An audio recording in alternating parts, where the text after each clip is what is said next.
Okay, so our goal here is to solve for a missing side length. We have two sides that we want to, one of them we got to find, but we have an angle in between. And when you think of this, we have the location of the 17, and that's the hypotenuse. The first thing, the reason why we can do what we're doing is because it's a right triangle.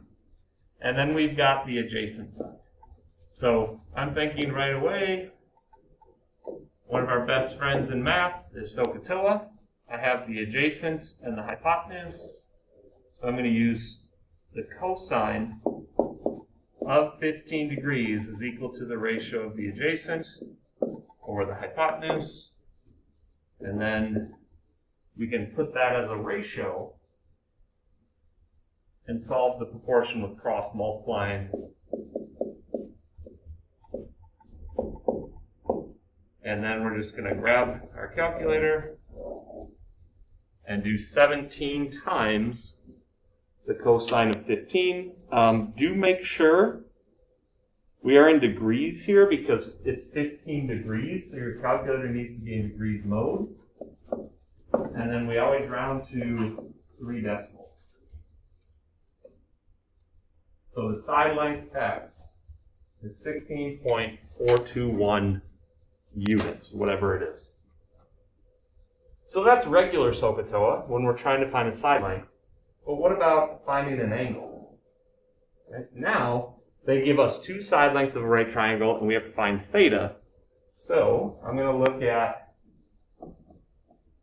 21 is in the opposite position. 34 is the hypotenuse. So I'm thinking O and H, that's the sine function. But now it's sine of the angle. So now we have to solve for theta, the angle measure, and that is going to be our inverse trig. So the only way to get rid of the sine function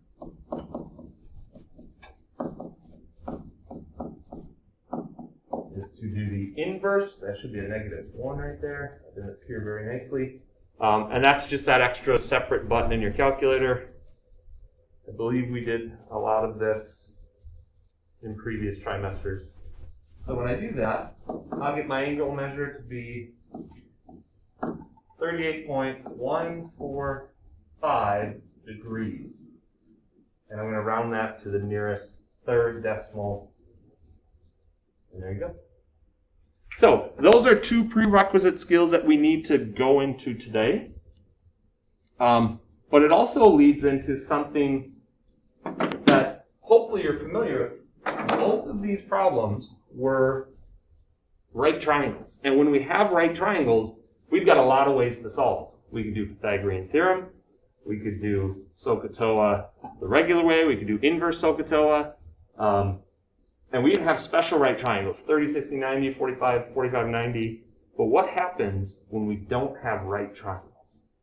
How can we still find side lengths if it's not a right triangle, but we do know it's a triangle? And that is our goal today. It's called the Law of Cosines. So our title today comes from section 5.6 in the textbook. And we're going to do Law of Cosines. You may or may not have seen Law of Cosines in geometry. I know for sure that we cover that in accelerated geometry. I'm not sure if the regular geometry classes had taught that before. But I also know that in a normal year of Algebra 2, you would have seen it, but that might have been cut out last year, third trimester. So this could be brand new for you. The one thing that you really have to connect with today is remember when we have a triangle, any triangle, it doesn't matter if it's a right triangle or not, we call the angle measures, or we name the angle measures with capital letters. And then across from the capital letter is the side length, and it's used with a lowercase letter, but it's the same variable. So across from angle A is side length A, and same thing with B and C. Across from angle B is side length B, and across from C is side length C. So that's very important today, especially in Delta Math. They're going to tell you that you have, so you'll have, let's say you've got triangle TED, right? If you have triangle TED, then you will be required to know how that triangle is drawn. All right, and what I mean by that is if I give you this information, I don't know the details of it yet, but if I call that TED, then you're going to know across from angle T is lowercase t, and across from angle E is lowercase e, and across from angle D is lowercase d. So that's one of the skills that you just have to have from geometry, and it's really just dealing with the notation side of triangles. Okay? Now, to start, this might look a little bit overwhelming. I don't want you to draw this. Okay? I don't want you to write it. We're just making connections to what we had in the past. So remember in geometry when we were proving triangles are congruent, and we had those 5 methods, side, side, side, side, angle, side. Some of you guys are getting a little nervous because you're thinking proofs are coming up, right? We don't have to do proofs, but we've had a couple of those, and we're going to actually revisit some of those, just with the idea was, what did those methods, those 5 methods for proving triangles are congruent, what did it actually do? It proved that if you had 3 sides, you could only make 1 triangle. It doesn't matter if I had 3 side lengths, all those 3 lengths, then there's only 1 specific triangle that I could make. It doesn't matter if the triangle's flipped or rotated or not, as long as you had those sides, those were congruent, and it created 1 triangle, which is proof or evidence that there's only 1 answer for each triangle. And that's true with side, angle, side. If I had, let's say, 2 sides and an angle, so if I had this side, and the angle between them, the only way I could make another triangle is if this side was the same length. So side, angle, side produces 1 specific triangle as well.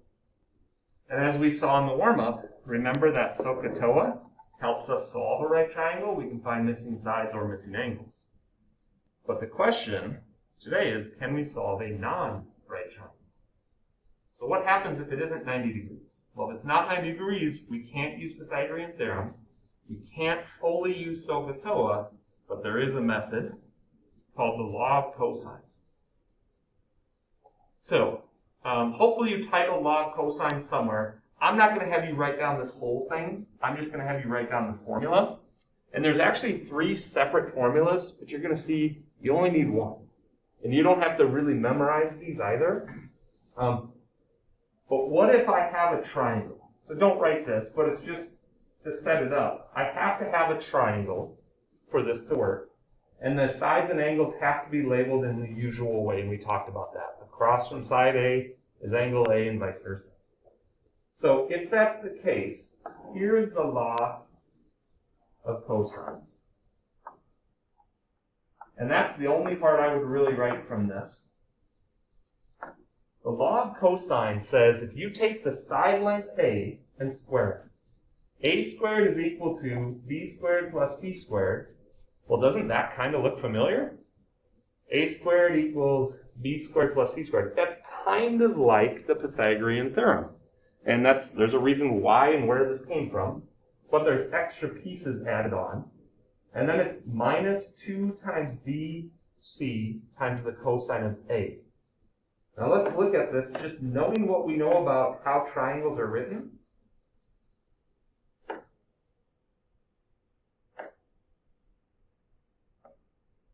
Capital A. Well, what is that? That's an angle, right? Anytime you see a capital letter, that's an angle.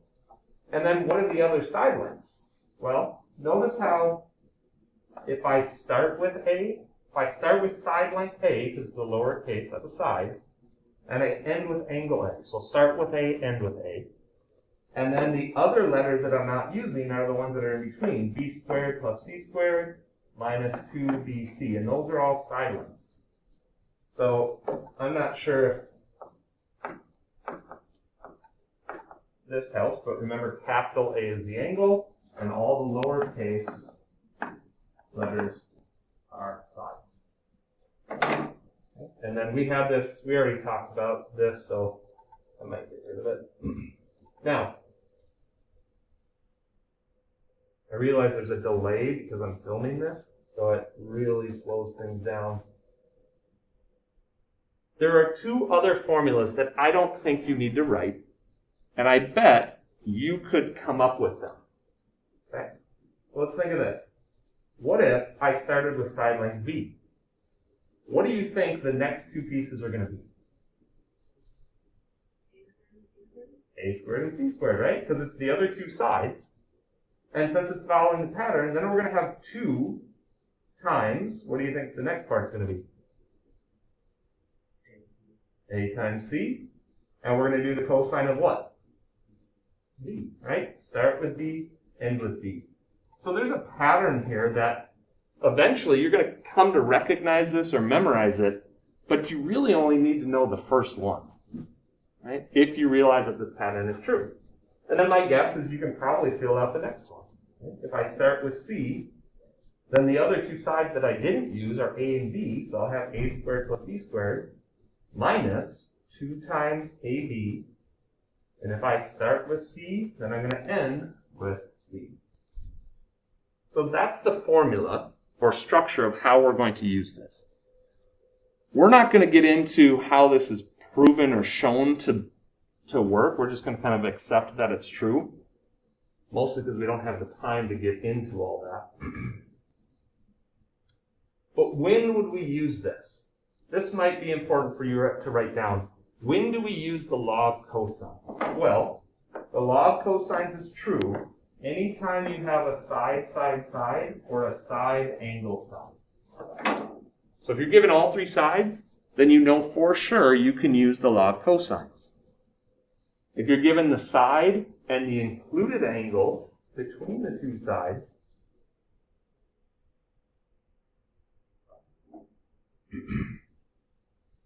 this should be a 2 here. Okay. So those are the opportunities of when you can use it. The nice thing is even if you didn't memorize when you can or cannot use it, you're going to be able to set it up. And if you can't use this, then you won't have enough information, right? Like you might not have side length B and angle A, which means you totally can't use it. So you either can use it or you can't based off of the information given. And it's kind of a nice, it's like a safe way to approach a problem like this.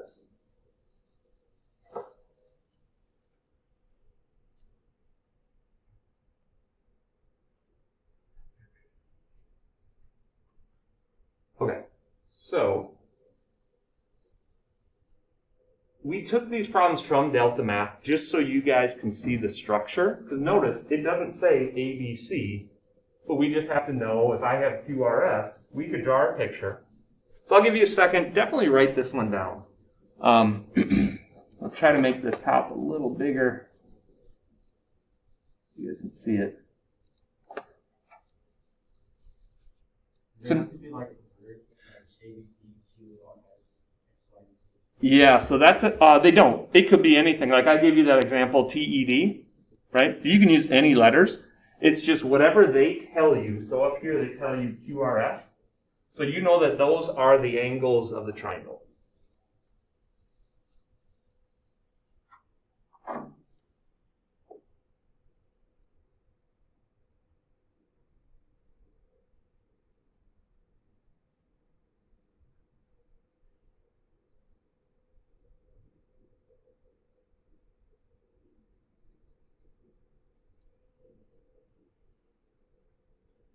So if they give us this triangle QRS, right away the first thing I would do is just label the side lengths on it with the lowercase letters.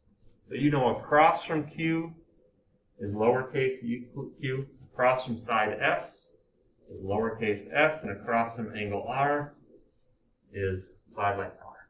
That's super important. If you don't have that set up, everything else you're going to do is wrong.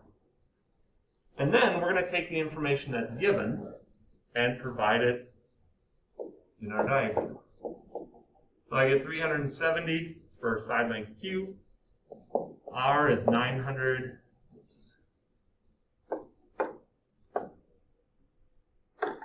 910. And then we know side or angle S is 31. So the directions here if this was a delta math problem, it says find S. So I just have to find this side length. Well, notice what we have. The information that's given gives us a side, and the included angle. So there is side, angle, side, and that proves that only one triangle exists. And since that's true, we can use the law of cosines. All right, so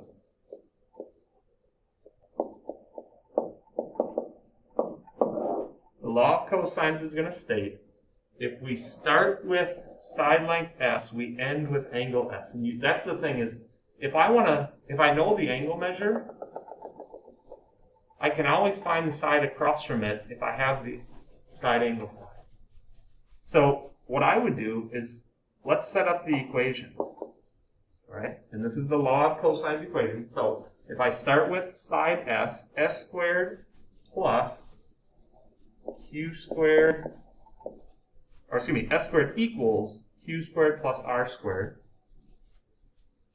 And then I'm going to subtract 2 times Q times R times the cosine of angle S. And that's, hopefully you see that pattern, right? I started with side S, and I ended with angle S. Start with S, end with S, and then every other piece is Q or R. Now all it is plug in the information you know, and really let your calculator do the work. So it's kind of a friendly process. Let me, a little better spot. So let's plug in what we know. I do not know what S is. That's what I'm looking to find. I know what Q is. I know what R is. So Q squared plus R squared. And then I'm going to do 2 times Q times R times the cosine of angle S.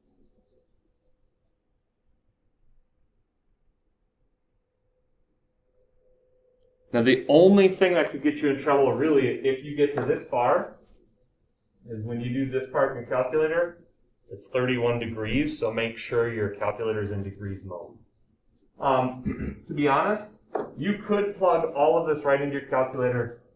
I don't care how you do it. This is how I do it. I multiply the first part, so 370 squared plus 910 squared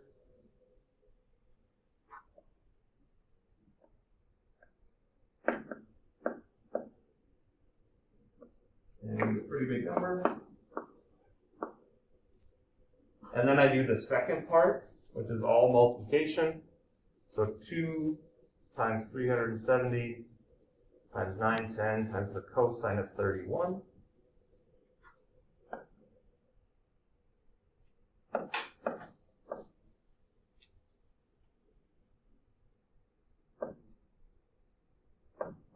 And I wouldn't round. I would take all the decimals that they give me. The reason why is I don't want to round until I get my final answer. Kind of smush this together. This is 577,216.4603. And then I can subtract these two answers.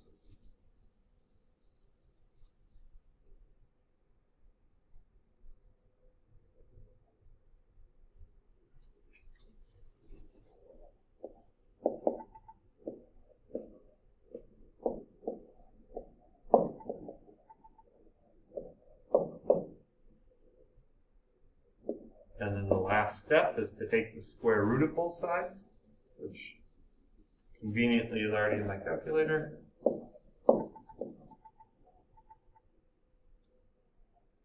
Now, this is where I differ from Delta Math, and I wish they would change this, but the directions in Delta Math said find it to the nearest centimeter. So that means I'd round to the nearest whole number. Sorry, I jumped down too quick. I always say, and it's based off of what we do in calculus. You should round to 3 decimal spots every time. But if delta math tells you to round to the nearest centimeter, that 22 would round up to 23. Okay? I don't love that answer because it's not as accurate as our 3 decimal answer, but that's what it is. So if that's delta math, you're done with that specific problem.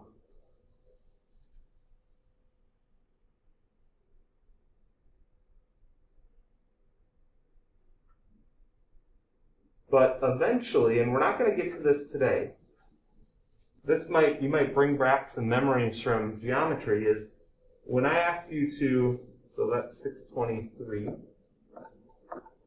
when I ask you to find all the values of the triangle, by the beginning of next week, we're going to actually talk about how to find those missing angles. Because we could do, now that we know side length S, I could do law of cosines the other direction, and I could find this angle, or I could find angle R. But we're going to do that on the next slide, so I don't want to clutter up all of this. Just know eventually we're going to be able to find every single side length and every single angle.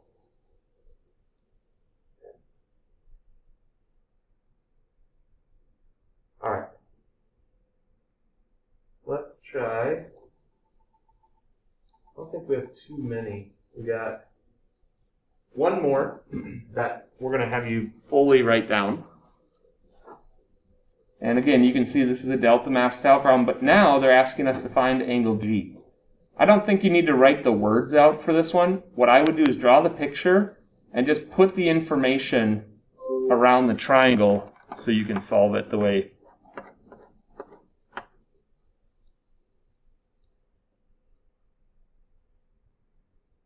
I'm just going to get rid of that box for now.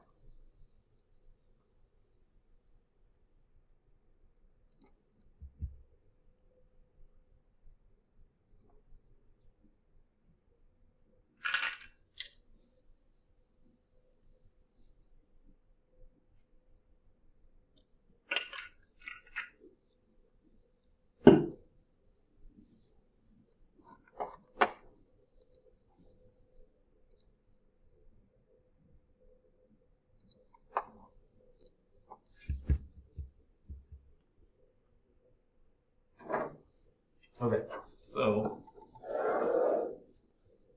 they tell us right away we have triangle FGH, and I know that across from F is lowercase f, across from H, lowercase h, across from G, lowercase g. And then plug in the information that you know. G is 48 inches, H is 70 inches, and what am I missing? F. There it is, 65. So, we get to pick which angle we want to find, but they tell us to find angle G. So that's the part that I'm going to start with G and end with G. So I'm going to do the law of cosines.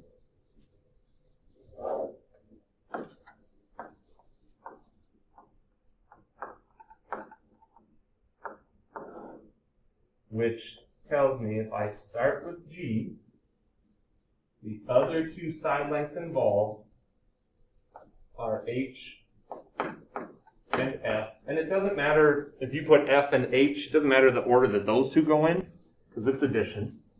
But then we're going to subtract 2 times HF, and then we end with the cosine of G. So hopefully you see that pattern. It kind of helps you memorize this formula, even though on a test or a quiz, you guys get to use open notes, so it's there. But start with G, end with G. And then we're going to just plug in everything that we have, or know. So G is 48, H is 70, f is 65.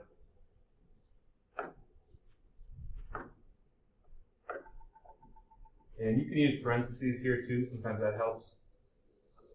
H is 70, f is 65. And then I've got the cosine of g. Notice right away, and you might already have an idea, if I want to get rid of g at some point, I'm going to have to do what we did in the warm-up, which is the inverse. But I can't do that until I isolate g. So I want to make sure, we should write this down, I want to make sure everybody gets this part right here.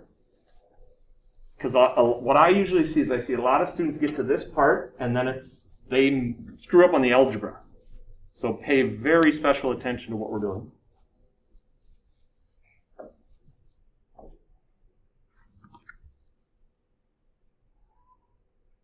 So first thing I'm going to do is square 48. And that's 2304.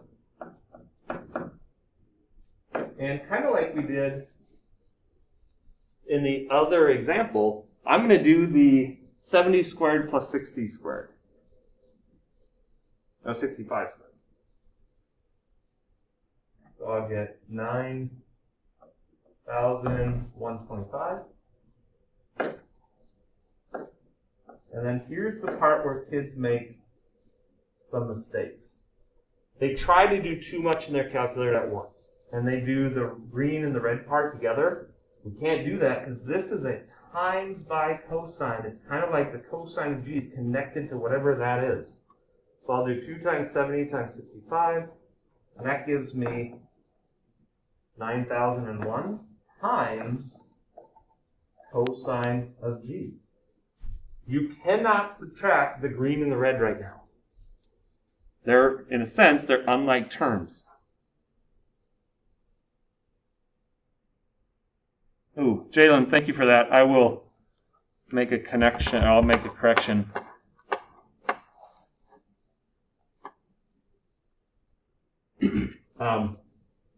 So now we're solving, and this is just like, you can kind of think of cosine of g like an x.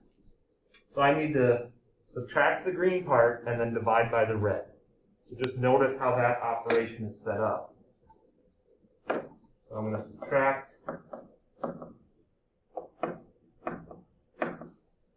And you don't need to show this work here, this little step by step. All you need to do is provide the answer.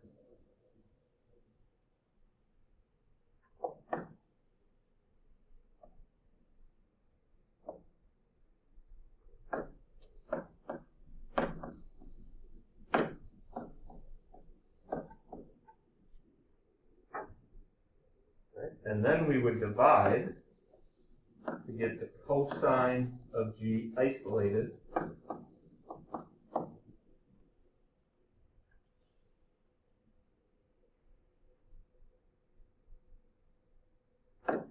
And this is the part where you want to take all of the decimals your calculator gives you. If you round way too early here, you're going to get an incorrect answer. And that could really frustrate you if you're doing delta math, because they wouldn't accept it. Okay. Just remember, the more decimals you take, the more accurate your answer is going to be. And in a problem like this, where I have to get rid of the cosine, then I want to take all the decimals that I can get.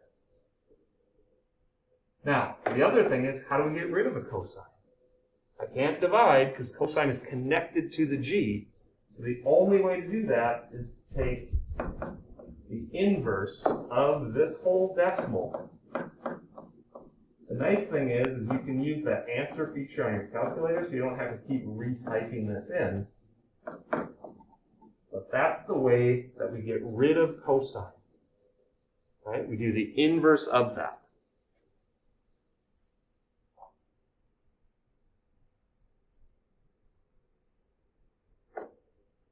And then when we do that,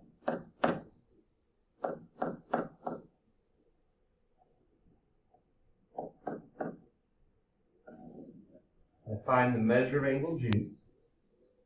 Now again, I prefer 3 decimals because that gets us prepared for calculus to be more accurate. But let's scroll up here just real quick and see what the direction said. Find the measure of g to the nearest degree. So in that case, if this was delta math, I would round that to 41 degrees.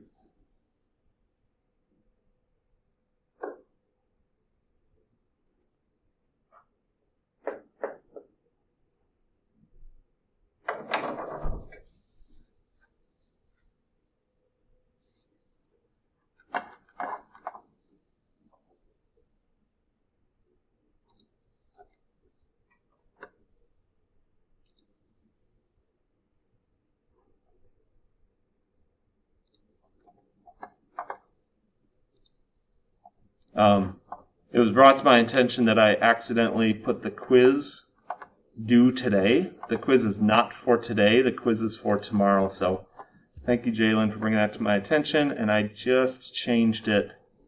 So now it should have a due date of tomorrow. So, all right.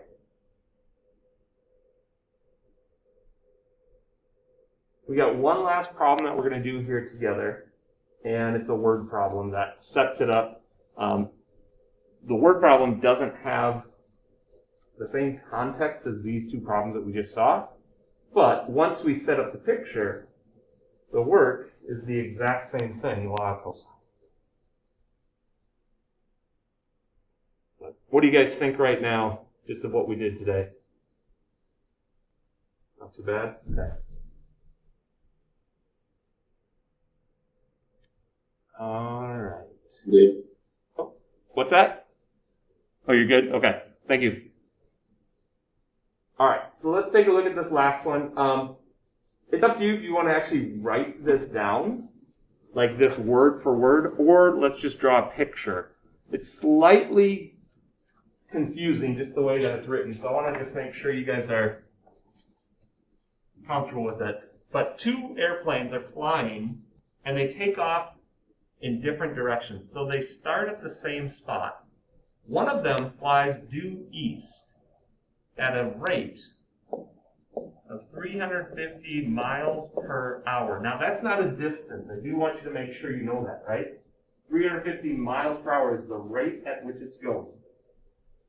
And then we have another plane that flies 20 degrees northeast.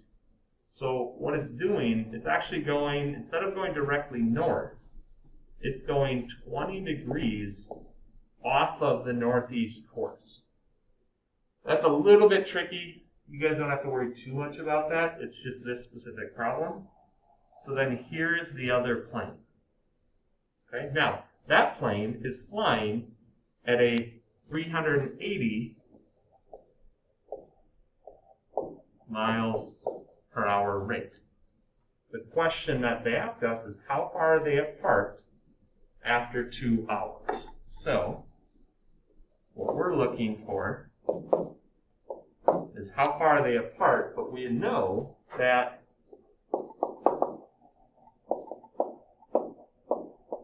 time is equal to 2 hours. Okay, so there's a couple of things to set up from this picture. The first one is I have a triangle right here. Right? And I can actually figure out the angle between the 2 planes.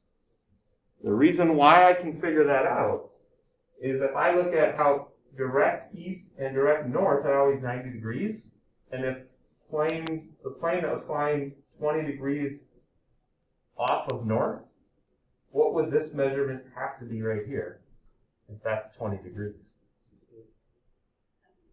70. Yep. Okay. So we got, together they add 90. So 70 and 20 are 90 degrees total. So that's where we had to read into that information just a little bit. Now, I don't love this drawing right now, right? It helped me set up the information, but it doesn't give me the length of each of those items.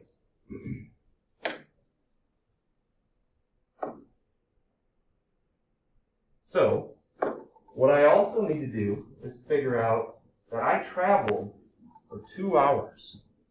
So I can find the distance. If I'm going 350 miles per hour for 2 hours, I'm going to multiply that by 2. And what do we get, 700 for that?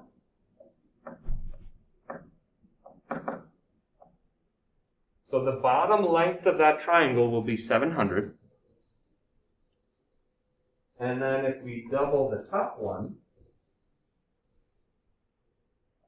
we also have to times this by 2.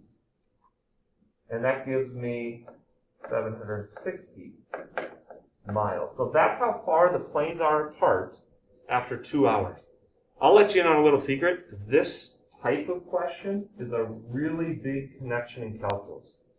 So moving on to it next year, you guys are going to see how things are set up that way. And now the question is, what is the full distance between the two planes? Or how far apart are they after 2 hours?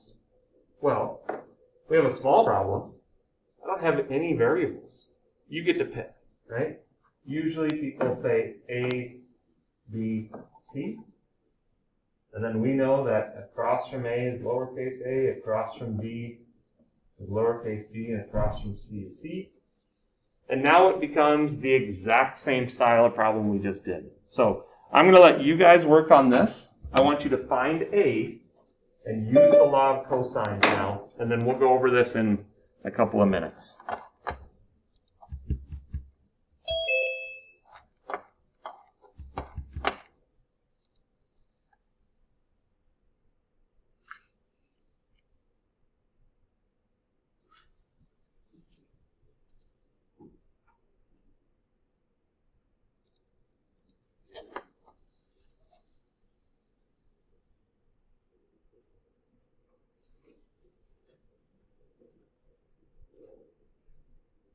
If you guys don't have a calculator with you, just set it up as far as you can go, and then maybe use your telephone, or if it doesn't have cosine on it, get as far as you can go, and then I'll do the calculations up there as well.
All right, so I just set some things up so you can check, and then if you didn't have a calculator with you, I'll go through these just so you can see it. But if we're trying to find A, we start with A and end with angle A, and that's how I set up my law of cosines, and then it's literally substituting in and simplifying.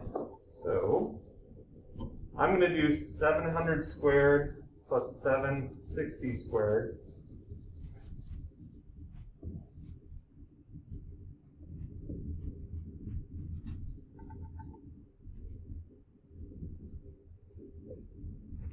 And then I'm going to do 200 times 700 times 760 times cosine. So I'll do all of that in red in my calculator at once.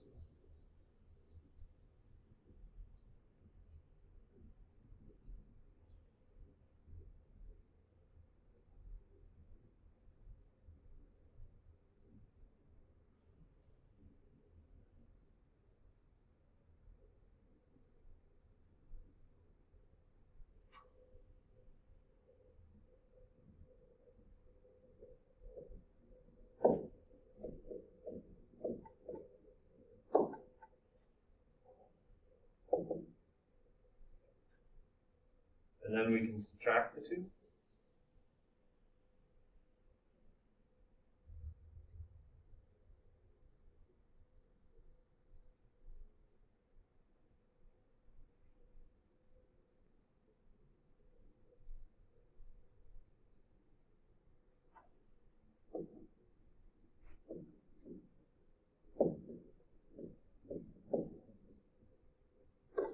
And then the last step, take the square root of both sides.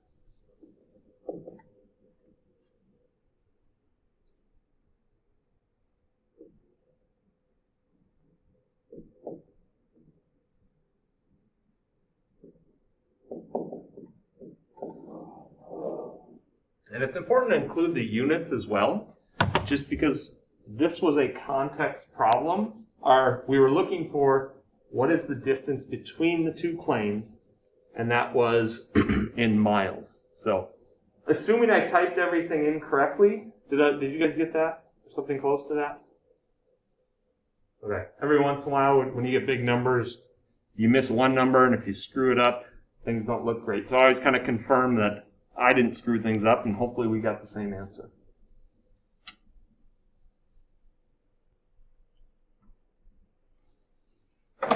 So the nice thing about law of cosines is there's really only 2 types of problems. There's the one where you know the angle, and it's literally just plugging everything into your answer and then taking the square root like we just did. Or there's a problem like this one that we did before, where the only thing you don't know is the angle g, so then you isolate the cosine of g, and then your very last step is to do the inverse of cosine. So those are the 2 styles of problems. Pretty decent, pretty friendly. I will say this. I'll see you guys on Tuesday next week, I think. On Tuesday next week, we're going to have to do something called the Law of Sines. And the Law of Sines is actually much shorter than this. However, there's different scenarios. So the nice thing about this is there's either solving it for an angle or solving it for a side length, and the work is basically the same. So if you can have this really mastered, then you're going to be in a really good spot for what we do on Monday, because we are going to use law of cosines on Monday as well. Okay, so what do we got for today? Homework tonight is Delta Math, 5.6. We do have a quiz on Friday. Now I do want you to know there's that change, and we talked about this at the beginning of the week. There's directions will be shared on Schoology. So in the Friday folder, it just says, take the quiz. But remember, because the potential overusage of Delta Math or Photomath or other technology sources, we are now going to be grading the work for every single problem. So when you take the quiz, you're showing all your work. Let's say that this question was a quiz problem. Okay? I'm going to go through and grade and see, did you set up the law of cosines? Did you show your work and arrive at the answer? If your work does not support your answer, then you're not going to get credit for that. Because what I've been noticing is some people's work has nothing to do, or there's no mathematical logic that supports their answer. So you do have to know how to do this, and it's more than just putting a correct answer in Delta Math. All right? So I want you guys to be fully aware that work on all tests and quizzes will be fully graded and worth 50% of the overall grade. All right? So you have to show your work, know that from day one, and then there's a spot on Schoology where you will submit your work. Okay? And I'll just show you that quick here. So notice I did fix this. Originally, it said the quiz was due today. I just fixed it, so I apologize for that. But when you click on the week 1 folder, here's just a quick overview, but then you should always read the folder. So when I click on Friday, it says take the quiz, show work on every problem, and then here's where you submit your worked out solutions. All right, and the quiz is on Delta Math, and it says that there. All right, so that's all I have today. We're going to end